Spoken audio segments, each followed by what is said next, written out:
vrea să-mi dai ce nu mai am. Aș vrea să-mi dai un topogan. Aș vrea să-mi cânti în miez de noapte și să-mi prinzi părul într-o parte. Citește-mi iarăși dintr-o carte. Aș vrea plimbare cu un tramvai. Aș vrea caise dacă ai.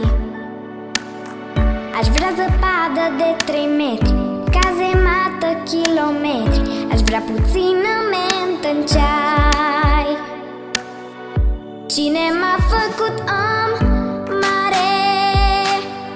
Nu m-a întrebat ce mi se pare. Mi se pare că-i nedrept, nu mi se pare că-i corect. Cine m-a făcut defect? Cine m-a făcut om mare? Nu m-a întrebat ce mi se pare. Mi se pare că-i corect, nu mi se pare că-i nedrept.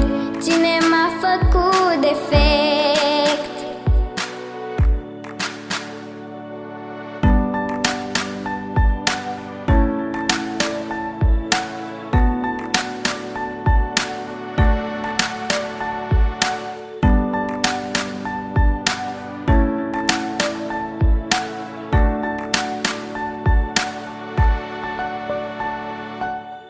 Hai dă-te jos acum din nuc.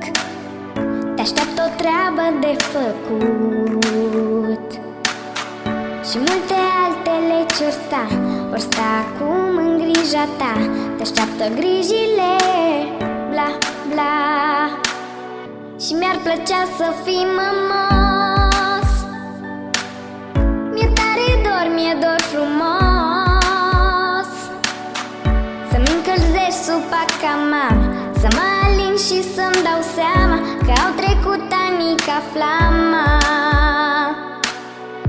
Cine m-a făcut om mare?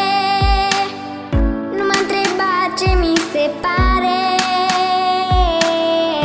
Mi se pare că-i nedrept, nu mi se pare că-i corect.